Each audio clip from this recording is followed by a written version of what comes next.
आप सभी को जय मसीह की। और आज हम पढ़ेंगे भजन संहिता उसके 50 अध्याय उसकी एक ऐसे पढ़ेंगे। और यहाँ पर लिखा कि सर्वशक्तिमान परमेश्वर यहोवा ने कहा है, उदयाचल से लेकर अस्ताचल तक पृथ्वी के लोगों को बुलाया है। सियोन से जो परम सुंदर और परमेश्वर अपना तेज दिखाया है। हमारा परमेश्वर आएगा और चुपचाप ना रहेगा। आग उसके आगे आगे भस्म करती जाएगी और उसके चारों ओर बड़ी आंधी चलेगी। हालेलुया। हम प्रार्थना करें। धन्यवाद मेरे ईश्वर आजा प्यारे परमेश्वर पिता, आज के वचन आज के कलाम से मेरे पिता हर एक से बातें कर प्रभु। आज का वचन हर एक के जीवन में सौगुना फलाए प्रभु जी। अपने उदयचल से अस्ताचल तक सारे लोगों को बुलाए प्रभु अपनी महिमा के लिए। आपके बेटे बेटे जितने देखे सुने प्रभु और तेरी राज्य की वारिस बने आज पाए बरकत पाए सोना ईश्वर आजा सभी को आत्मा सौंपने प्रार्थना सुना आशीष किया। धन्यवाद मेरे ईश्वर आजा। ये प्रार्थना दुआ यीशु तेरे मीठे मधुर नाम से मांगते हैं, आमीन। तो मेरा जी जो यहाँ पर हमने पढ़ा भजन संहिता 50 के एक ऐसे पढ़ा कि सर्वशक्तिमान परमेश्वर यहोवा ने कहा है और उदयाचल से लेकर अस्ताचल तक पृथ्वी के लोगों को बुलाया है। सियोन से जो परम सुंदर है परमेश्वर ने अपना तेज दिखाया है। हमारा परमेश्वर आएगा और चुपचाप ना रहेगा। आग उसके आगे आगे भस्म करती जाएगी और उसके चार ओर बड़ी आंधी चलेगी। हालेलुया। और अपनी प्रजा का न्याय करने के लिए ऊपर के आकाश को और पृथ्वी को भी पुकारेगा। हालेलुया। मेरे अजीजों, हमारा परमेश्वर एक दिन जरूर आएगा। वह सर्वशक्तिमान परमेश्वर आपको बुलाया है अपनी महिमा के लिए, अपनी आराधना के लिए, अपने परमेश्वर अपने कार्य के लिए आपको बुलाया है। आप उसकी आराधना उसकी भक्ति करें, आप प्रार्थना में रहे, क्योंकि परमेश्वर आएगा और हर एक व्यक्ति का न्याय करेगा। और वह कहता कि परमेश्वर चुपचाप ना रहेगा, लेकिन आग उसकी आगे आगे भस्म करती जाएगी और लोगों को परमेश्वर नष्ट करेगा। जो लोग उसकी आज्ञा को नहीं मानते, जो उसके वचन पर नहीं चलते, उनको नष्ट करेगा। लेकिन जो उसके वचनों पर चलेगा, उसके वचनों का पालन करेंगे, वो परमेश्वर उनको अपने राज्य की वारिस बनाएगा। हालेलुया।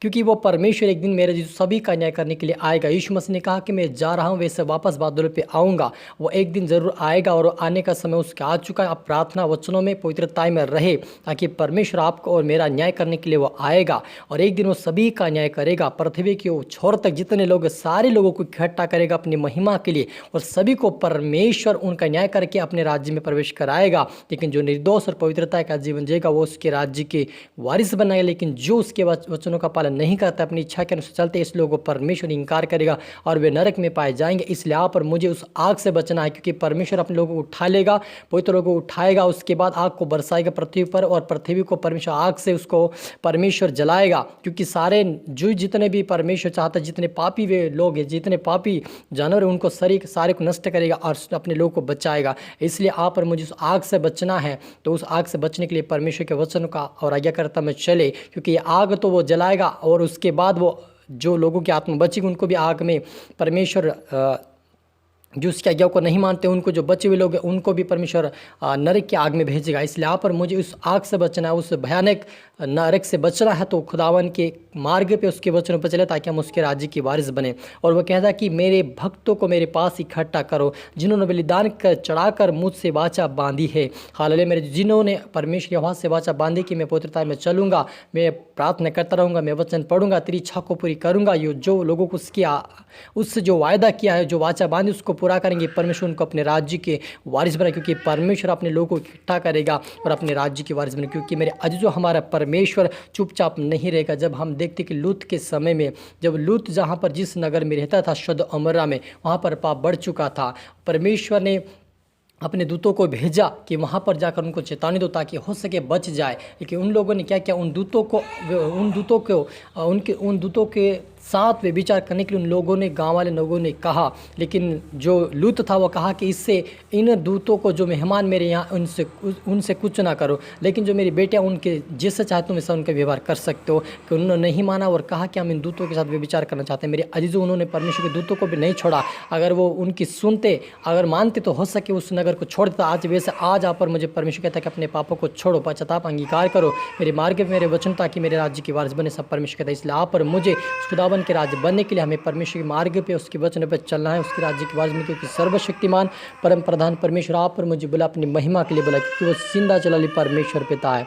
और वही परमेश्वर चाहता है कि हम उसके मार्ग पर चले। जैसे लूत ने पवित्रता का जीवन जिया और वहाँ से बचाया गया, उस सद अमरा को नष्ट करने जो किया वहाँ पर किया गया, वहाँ पर उससे लूत को, उसके परिवार को निकाला बाहर। वैसे आपको परमेश्वर इन संसार के अभिलाषों और पापों और बुराई से बाहर निकालना चाहता है। इसलिए आप यदि परमेश्वर की इच्छा पे चलोगे, उस वचनों का पालन करोगे, परमेश्वर अपने राज्य की वारिस बनाएगा। क्योंकि लूत के परिवार जब जा रहे थे उनको कहा कि पीछे मुड़कर ना देखना, फिर भी लूत की जो पत्नी उन्होंने अपने मकान को, अपने धन संपत्ति को आशा लगाते हुए वापस मुड़कर देखे और नमक का खंभा बन गई। मेरे अजीजों, परमेश्वर यहाँ पर मुझे चुना अपनी महिमा के लिए, अपने कार्य के लिए। हमें पीछे मुड़कर नहीं देखना, लेकिन पवित्रता में, प्रार्थना वचनों में रहे और संसार को ना देखे, लेकिन आप परमेश्वर को देखें कि परमेश्वर हमसे क्या चाहता है। क्योंकि परमेश्वर चाहता है कि हम उसकी आराधना, उसकी भक्ति कर, उसके राज्य के वारिस बने। क्योंकि जितना हम परमेश्वर के मार्ग पर चलेंगे, उस वचनों का पालन करेंगे, उतना परमेश्वर हमें उठाएगा और अपने राज्य के वारिस बनाएगा। हालेलुया। हम प्रार्थना करी। धन्यवाद मेरे परमेश्वर पिता प्रभु, जितने आपके बेटा बेटी देख रहे सुन पिता, हरि को तेरा आत्मा सौंपता, हरि को तेरी आत्मा, तेरी बुद्धि, तेरे ज्ञान, तेरे समझ से भर दे प्रभु जी। हर व्यक्ति जो देखे सुने प्रभु और आशीष पे बरकत पाए। और पिता परमेश्वर हर एक व्यक्ति प्रभु आज से पवित्रता में, प्रार्थना वचन जीवन जिए मेरे पिता, और तेरे राज्य के वारिस बने। सोहन देश राजा सभी को इस्तेमाल कर, अपने कार्य के लिए इस्तेमाल कर, सभी को बुद्धि ज्ञान समझ के आत्मा दे, अपने राज्य के वारिस बना मेरे ईश्वर राजा। अपने सभी को छुआ, ब्लेस किया, आशीष के संग के धन्यवाद मेरे ईश्वर राजा। ये प्रार्थना दुआ यीशु तेरे बेटे मधुर नाम से मांगते हैं, आमीन। तो मेरे अजीजों, में आशा करता हूं इस वचन से प्रभु आपसे बात किया होगा। इसको दोबारा सुनिए, लाइक करिए, शेयर कर, सब्सक्राइब करें, ताकि प्रभु आपको दुगनी आशीष दे। और आप सभी को फिर से मेरी तरफ से गॉड ब्लेस यू ऑल।